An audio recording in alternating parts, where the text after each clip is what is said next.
me, the outpouring has been unbelievable, unbelievable. I don't know how we'd get through it without this, and I just can't thank everybody enough. I'm going to let the undersheriff kind of recap along with the Joe and Ryan, and then we'll turn it over to the city police. Sheriff, would it be possible whoever's speaking could be in front of the podium just so we can get their audio on our microphones? See why not. We'll do our best. Okay. At about 12:45 hours, there was a report of a disturbance in the 34 Rush Bar located inside Batavia Downs. Sergeant Sanfratello responded to the bar along with security members of Batavia Downs. The two individuals that were causing the disturbance were asked to leave, and while being escorted out, the female defendant became combative. She struck Sergeant Sanfratello. Sergeant Sanfratello was able to take her into custody. During this incident, while taking her into custody, the male defendant returned to the lobby of the Batavia Downs where Sergeant Sanfratello and the female defendant were located, and a physical struggle ensued with the male defendant. At that point, multiple agencies responded to Sergeant Sanfratello's call on the radio for additional assistance. Sergeant Sanfratello had called for assistance. Deputy sheriffs from our office responded to assist him along with officers from the Batavia City Police Department, New York State troopers, Mercy EMS medics responded, as well as civilians who were in the casino at the time. Everyone immediately began assisting Sergeant Sanfratello with life-saving measures, which were not successful. Both subjects were taken into custody at that point and removed from the facility. Members from the Criminal Investigation Division of the Genesee County Sheriff's Office did respond to the scene. We initiated a criminal investigation into the matter. Shortly into the investigation, the decision was made to turn the investigation over to the Batavia City Police Department. And at that point, we turned it over to the city police. Don, good.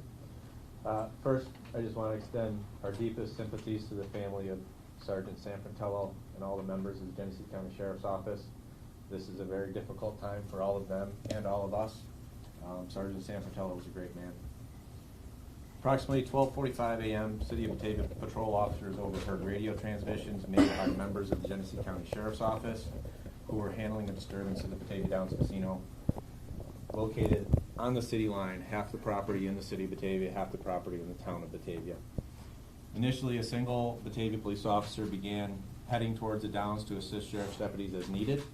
While en route, there were further radio transmissions indicating that CPR was in progress and yelling and screaming could be heard in the background. Upon arrival by the Batavia police officer, they saw a male and a female subject who had been placed into custody but continued to violently struggle with sheriff's deputies and other staff, Batavia Downs security, and bystanders that had jumped in. Further, the officer saw other bystanders as well as sheriff's deputies performing CPR on a uniformed sheriff's member, later identified as Sergeant Sanfratello. Additional Batavia police officers arrived on scene and assisted with controlling and transporting both the defendants to the Genesee County Jail, where they were held pending further investigation. Officers returned to assist the Sheriff's Department personnel. EMS had been on location, and despite life-saving efforts of Sergeant Sanfratello was declared deceased by the Genesee County Coroner's Office. At this time, administrative staff of the Sheriff's Office, the Undersheriff, Chief Deputies, as well as myself and the Assistant Police Chief had arrived, along with other City of Batavia Police Department members. After a brief consultation, the decision was made to turn the criminal investigation over to the Batavia Police Department. Detectives from Batavia PD immediately began the process of interviewing and deposing witnesses, as well as reviewing video evidence that was available. The District Attorney's Office responded and was consulted during the entirety of the investigation. Charges were filed later. That was put out in a press release. Both were processed by Batavia PD members and arraigned in centralized Raymond Park Court. This is an ongoing investigation, and the casino was very busy that night.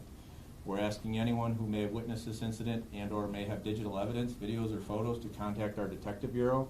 We have created a QR code that will take them directly to a site where they can drop video into our evidence. We have some on the table here, if you would kindly take those and distribute those. I also want to recognize the Batavia Downs staff and several bystanders who jumped in without hesitation to render aid and assist. A lot of them have already come forward, but we're asking anyone else with information to come forward and talk to us, as this is an ongoing investigation. Thanks, Lon. At this point, we will open it to questions. Again, we'll do our best to answer them. Chief, I wonder if you could elaborate a little bit on what the struggle was between the defendants and the sergeant. They were resisting arrest. It's obvious in the videos that the subjects were not going into custody without a fight, so they were physically resisting arrest very violently. What was the violence? What were they doing specifically? I can't get into the details of what that was, but the video demonstrates that they resisted arrest violently. Can you talk a little bit more about the use of a metal chain or piece of jewelry in that incident? Yeah, so during the altercation, you can see one of the defendants, the male defendant, remove a large piece of jewelry from around his neck, a chain or a metal thick rope that was used during the struggle. So I can't get into the details of what happened with that, but it was used as part of the attack. The court documents say he used that to put the sergeant in a chokehold, is that right? No, that's incorrect. The court documents say the sergeant was placed in a chokehold. Placed in a, okay. Yes. Was did he swing the chain freely, or did he wrap it around his fist? And I can't get into those type of details. That's part of the investigation. The sergeant used a taser, which was initially reported in the release. Did that strike anyone, or what happened with the taser when he discharged it? Yeah, we feel that it did strike the male defendant, but it was not effective, unfortunately. has there been any blood work on either defendant to determine their degree of intoxication, if there's other drugs involved? I will turn that question over to Kevin. I don't believe we. There's been no direct blood testing that I know. I know it's procedure for the jail to do a screening for drugs and alcohol. My understanding is they were not initially cooperative with that process, however, may have ultimately done that. When we spoke to the prosecutor yesterday, you had indicated, I believe, and correct me if I'm wrong, that there had been an autopsy done, but perhaps you did not get the report as yet to know the exact cause of death. Yep. Has that been determined yet, what the cause of death was? It has not. The autopsy has been done, as you mentioned, but the report has not been released. Was that Monroe County, or who did the autopsy? The Monroe County Medical Examiner performed the autopsy. You discussed, that there's CPR and that civilians and security staff were directly involved. I wonder if you could elaborate on who performed CPR, whether civilian or security or Batavia Downs staff, and also were civilians directly involved in tangling with the defendants, and then also you described additional officers being involved when they got on scene and having a physical altercation. Is there any charges related to that with those officers? Could there be? And were any of those officers hurt? To my knowledge, no other officers were hurt during this altercation. I will leave the charging issue up to the DA's office. However, there were several members of Batavia Downs security staff as well as bystanders that were both performing CPR on and off, as well as holding the defendants down in an effort to help us get them into custody. So it was, the answer is everybody. Yeah. Yes. Are you able to clarify just a little bit on the body camera? I understand the sergeant wasn't wearing a body camera, or it wasn't rolling. Were responding officers, did they have body cameras on, and were those turned on? Yes, the responding officers all had body cameras on. My understanding is Sergeant Sanfratello was not wearing one. He was not wearing one. District Attorney, I wonder if you could, the charge that you've levied is aggravated manslaughter. For the public watching, may not be familiar with the legalese. Can you explain what that implies, what you're getting at? The aggravated aspect of the manslaughter is because The deceased, Sergeant Sanfratello, was a police officer. And manslaughter says what? In this particular case, it's intent to cause serious physical injury, causing death of a police officer. The arrest report mentioned deadly weapon with the charge. Is that just statutory language, or are you considering the chain deadly weapon? It's a statutory language, but the chain is the focus of that language. We'd asked yesterday with the deputy if there was the possibility of further charges here. What would you say to that? I think you indicated there might be a grand jury that would rise to possibly with this case. Well, a grand jury will certainly review the evidence. The evidence is not in. We have the investigation, as you just heard, is ongoing. Until the investigation is concluded, we cannot predict what additional charges, if any, might be filed in connection with this case. So we'll wait to see. The two defendants were arraigned yesterday. Are they still in custody? My understanding is they still are in custody on bail. Sheriff, I don't know if this is a question for you or Chief for you. Can you describe and help us understand what the two defendants were doing prior to this incident that got them removed from the casino? What were they doing? They were in the area, as I mentioned earlier, 34 Rush bar. They were causing a disturbance within the bar. The staff there refused to serve them. They were asked to leave. They continued to cause that disturbance, requiring assistance from Batavia Downs security and Sergeant Sanfratello. There was a burglary charge levied against Ms. Wilcox. You know, why? I guess why? What was the need for the burglary charge? Well, the burglary charge itself is stemming from her being combative with the officer and the security staff at Batavia Downs when she was asked to leave, thereby indicating that she was remaining unlawfully in that building. The sheriff, in the initial report, it said that Sergeant Sanfratello was there on a special assignment, Yes. I believe. Had there been issues at the casino prior to this, anything specific with either the defendants or the staffing levels with casino security, anything like that? Why was he on special assignment? We have an agreement with Batavia Downs for weekends to have a uniformed officer on duty as a deterrent, basically. We took that on late fall last year. I'm sorry, what was the rest of your question? Oh, just why he was there, and if he was the only one that was on special assignment. He was the only one that was there. Yeah. So that evening, if there was several events going on, there was an MMA fight and there was a concert. There was a lot of people there. Any requests from the Downs for extra patrols because of the events that were No. ongoing? No.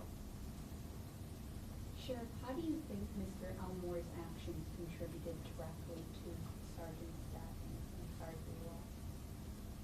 To Sergeant Sanfratello's death? To his death, yes. I think I would.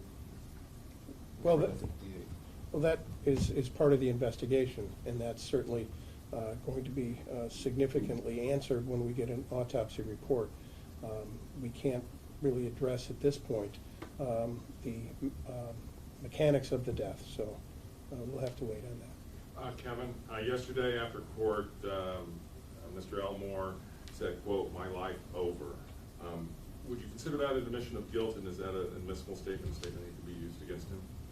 Well, any statement that he makes spontaneously, whether it's in the course of the crime or his detention thereafter, including at court, can be used, in my opinion, should it become relevant at a later trial. Would you consider that an admission of guilt, or is that something to further examine? I would consider that an admission that he's done something that he regrets deeply. Can you talk about the timeline here? From what point were the two defendants here told to leave, and then at what point were first responders on scene to try to revive the sergeant? That's not something I can talk to at this time. I don't know if the sheriff can or not. It was within minutes. The two subjects were asked to leave the bar area just minutes before CPR was required. There were several fights going on, you know, while I was there for 20 minutes, even after while you guys were there. Is this fighting, you know, an issue there? No. Not to my knowledge. No. Called there? No, I think this goes back to the question that was asked there. We've had minimal complaints at Batavia Downs. Nothing ever to this extreme or fights. I guess furthermore too, how long was that altercation between the defendant and the sergeant to the point where he became unresponsive? It lasted 2 to 3 minutes, the altercation before the sergeant became unresponsive. Can you talk about Mr. Elmore's background? I think there have been reports about his criminal record in the past. Can you say anything more about that? He is known to law enforcement. In what way, can you say? We've had contact with him in the past. Has he ever threatened a police officer for this? I don't know. I'd have to review that. Kevin, when I was in court yesterday, of course, Mr. Robertson represented you, and I don't want to misstate anything because I couldn't really hear well, but there was a discussion about orders of protection, and I thought I heard something relevant, and I know they were for Mr. Sergeant Sanfratello's family, and I couldn't exactly hear what Joe said, but something about, was there something about threats to family from Elmore's family or friends? I know the order of protection covered third-party contract. Could you just address, are there issues with people associated with Mr. Elmore and the Sanfratello family? I have been advised that there were some statements made, the content of which or the degree of the statements themselves I'm not aware of, but they were sufficient for us to ask for orders of protection, more of as a prophylactic measure to make sure that there's no contact. Sheriff, are you able to give our viewers a little more of an idea of who Sergeant Sanfratello was and anything you might want to add just about him and his life and his character? Oh, wow. Unbelievable person. I know Tommy since he began. He was just an incredible human being. He was always there for everybody else. He had many important functions here in the department. He ran our civil department. He was on the State Sheriff Association accreditation program as an assessor. He oversaw our Darien Lake details. As you know, we have many concerts out there, many thousands of people. He ran them flawlessly. Tommy was one that, and if Tommy was involved, I didn't have to worry about anything. Ian is here. Oh, we're going to get to that. Okay. I'd like to add that I also have known Tom since he first hit the road, and we talked on a regular basis about cases and issues. He'd often call and say, I think I know the answer, but, and he always did. But he never lost his enthusiasm for the job, for what he did. And he was a very good police officer, and he was a better man. So we will all suffer a loss from a long time to come, and we will miss him dearly. I'd also like to express my thanks for the community's support thus far, the outpouring of support not only for the Sanfratello family, but in the assistance of this investigation. Is there any possibility that there would be a change of venue for this case at all down the line, you think? I can't predict that. Sheriff, how is your office doing after this?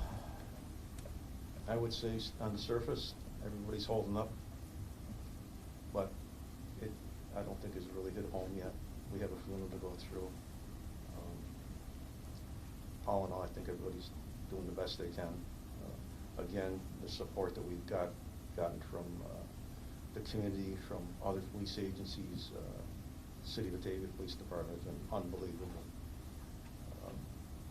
So we're working through it. We've had counselors involved, and we had some meetings the other night with department members, and we will continue to have those. Sheriff, is there any indication that drugs or alcohol were an element in the suspect's alleged behavior? I think alcohol, I know alcohol was involved the other night, but drugs or whatever, I have no clue. Chief, you would put out a request for more video from the public or anything, as you mentioned, the QR code. I think a lot of people are thinking, okay, it's a casino. There's gonna be tons of cameras everywhere. What would you say you need further from the public? Is it more definitive, or what are you looking for at this point? Yeah, I mean, you're absolutely right. There's a ton of video. It's a casino. We do know that. We did, with cooperation from Batavia Downs, get all of that into our possession. However, any video that we can get from any angle is important to us, to identify potential witnesses in other actions that may have occurred, that may have been outside of the cameras of the casino itself. So that is extremely important to us, to be able to identify anything else that's out there. Do we know if there was a relationship between the two defendants? It's my understanding they're in a relationship. And then Sheriff, would you be able to talk more about the memorial out front here? We were firing the patrol car yesterday, there were only a couple of bouquets of flowers, and now it's just filled with all these flowers and gifts in honor of him.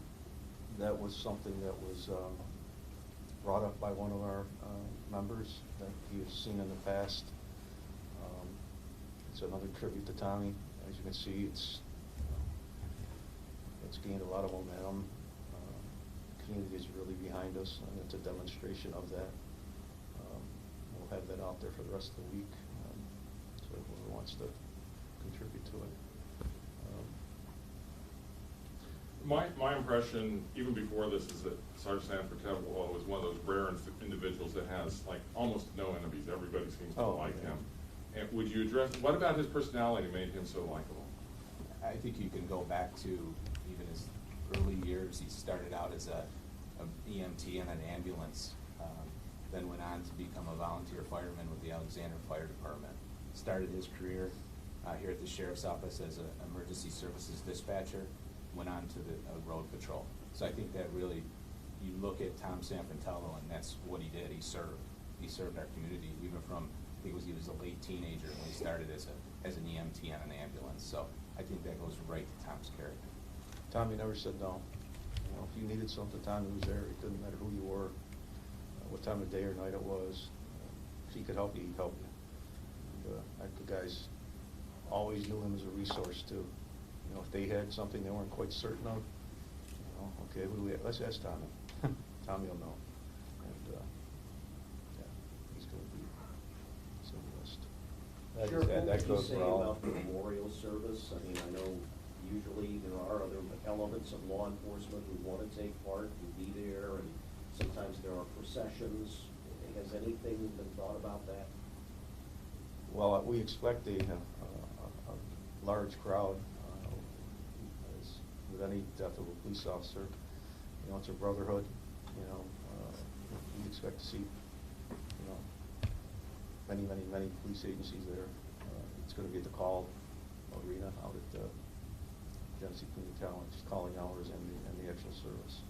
I have a follow-up question to that, but I think the chief wanted to say something. Yeah, I just wanted to piggyback on what the sheriff said. I mean, Tommy was a resource for every law enforcement officer in this county, not just within the sheriff's office. I mean, I personally called Tom on many occasions to ask for advice on something, whether it dealt with a civil matter or whatever, and he never said no. He always answered his phone. One of the first guys I ever met when I got to Batavia. Just a great guy, and you know, just a snippet from the videos is before this encounter occurred, Tom was talking to people within the casino, and he was smiling and laughing with them. I mean, that's just the personality that Tom had. My follow-up question, and this is more for planning purposes, is if I'm remembering correctly, and I didn't go back and look this up, but when for Deputy Ford Narrow, it was in a church, smaller venue. I believe the media was outside. Hall Arena is much bigger. Are we going to have access to the service, or are we going to remain outside?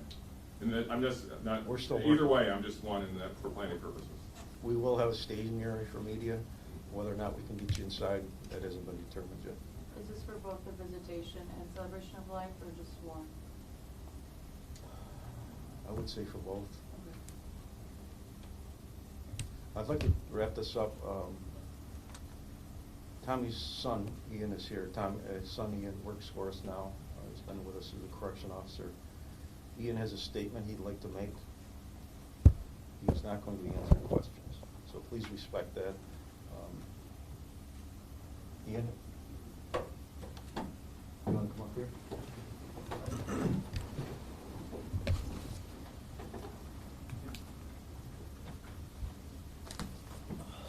Good morning. First, I would like to take the time to thank everybody who has reached out to my family with their condolences and support, the countless people who have dropped off food to my family, and most of all, the enormous law enforcement community for all of the support we have gotten. Secondly, I would like to address something that I saw from yesterday's court coverage. I know my father would not want any threats of any kind being made to the family of the suspects, or the suspects themselves. He would know justice will be served in the correct way. Lastly, I want everybody to know my dad. My dad was one of a kind. An amazing dad, son, brother, and co-worker. He loved my sisters, Lexi and Kyla, with all of his heart and loved to spend time with us. I know we will all cherish the memories we have with him. He will never be forgotten, and he will be missed immensely by all that had the chance to not only know him, but talk to him. And he will always be loved. Thank you.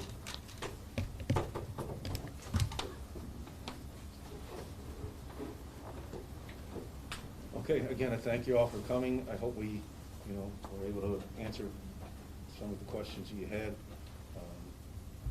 we'll move on from here. Thank you so much. Thank you.